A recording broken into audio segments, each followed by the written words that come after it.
Hello and welcome to Quick Charge by Electrek, keeping you in the fast track with daily EV and green energy news.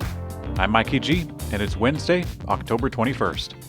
The first Tesla vehicles are starting to go into the tunnels of the new Boring Company Loop in Las Vegas for testing.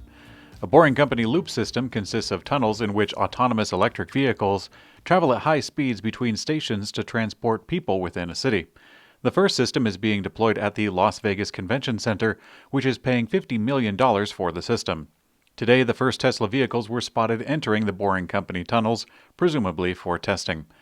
The vehicles will apparently travel at their top speed of 155 miles per hour inside the tunnels, and this will cut the travel time between the halls at the convention center, which is currently 15 minutes of walking.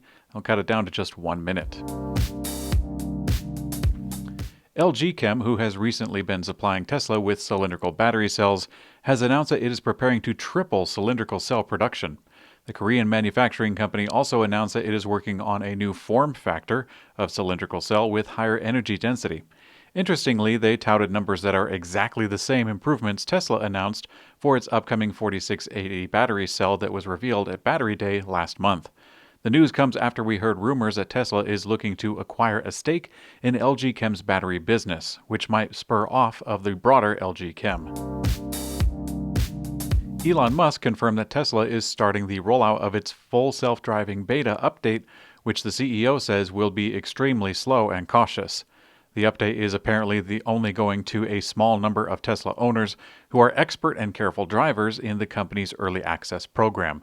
It's still unclear what full self-driving beta entails exactly in terms of features, but it's expected to expand on Tesla's existing traffic light and stop sign control feature to add turns in intersections. By combining this feature with Tesla's Navigate on autopilot, Tesla vehicles would technically be able to navigate both city streets and highways without driver input. A prototype Tesla vehicle in camouflage, which is actually rare for Tesla, has been spotted at the automaker's Los Angeles design studio.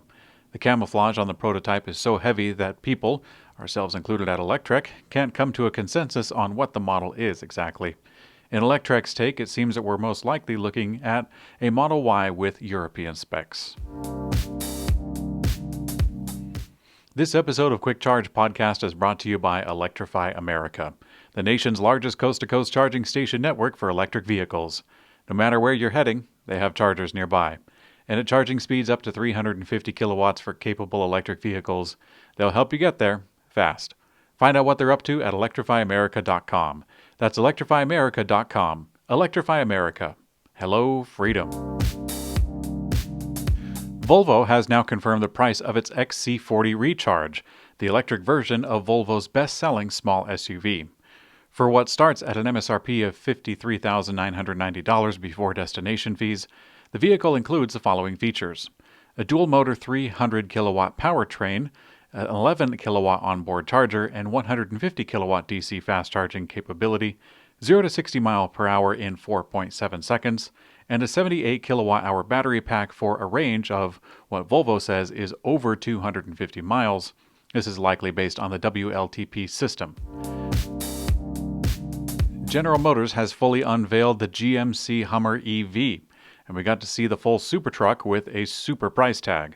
The vehicle starts at $79,995, but not without features to back it up. GM is promising an EPA range of more than 350 miles and a charge rate of 350 kilowatts with their 800-volt system.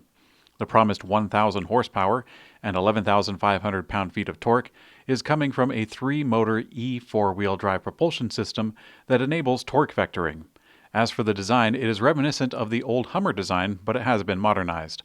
The electric pickup truck features a large front trunk, or frunk, for extra storage space under the hood. The cargo bed is on the shorter side, but it is quite wide, with a functional and retractable step system on the tailgate. The interior of the Hummer EV features some rugged straight lines and a fairly minimalist user interface built around 2 large screens. The Hummer EV is also packed with features and different driving modes for maximum off-road capability, such as segment-exclusive 4-wheel steering featuring a crab walk mode, adaptive air suspension with available segment-leading extract mode capability, a 35-inch OD Goodyear Wrangler Territory MT tires, underbody armor, and what GM is calling UltraVision, which is a system of cameras front, rear, and underbody, and finally off-road widgets that display vehicle functions and terrain status through the infotainment system on the driver screens. General Motors says that it has sold out, or more appropriately reserved out, of the Edition 1 or the first year of production for the Hummer EV, and that occurred in only 1 hour. And in Electrek's Green Energy Brief, Poland's largest utility, PGE, which is majority state-owned, wants to get rid of its coal assets, which make up more than 80% of its electricity generation. It also wants to reach net zero by the year 2050. Its plans are dependent on the Polish government agreeing to manage the firm's coal assets and the European Commission approving state aid. The European Union's environment ministers will be meeting on Friday to discuss the revamp of the emissions trading system. The ministers will then agree to make the European Union's pledge to be net zero by 2050 legally binding. They would then start negotiating with European Parliament, which must approve it. A survey conducted from the New York Times and Siena College on Tuesday found that 66% of voters polled said that they support Joe Biden's $2 trillion climate plan. Biden's plan includes the reaching net zero by 2050 and the electric sector reaching net zero by the year 2035. President Donald Trump has not released a formal climate plan, so the poll couldn't cover his position. It looks like the latest holder of the world's largest solar farm title is going to be in Newcastle waters in Australia's Northern Territory. The solar farm in the outback will be capable of producing 10 gigawatts and will be so big that it will be able to be seen from space. The Newcastle Water Solar Farm, which sits on a 10,000 square kilometer cattle station between Alice Springs and Darwin, will cost $20 billion. And finally, in Electrek's personal mobility coverage, Harley-Davidson is recalling some of their live-wire electric motorcycles. The recall, which was just announced yesterday, includes all 2020 Harley-Davidson live-wire electric motorcycles produced between September 23, 2019 and March 16th of 2020. Harley-Davidson estimates that 1% of these bikes suffer from power interruption issues originating from the onboard charging system. Thanks for watching Quick Charge by Electrek. We also have an audio version on your favorite podcast player. I'm Mikey G, and I'll see you on later.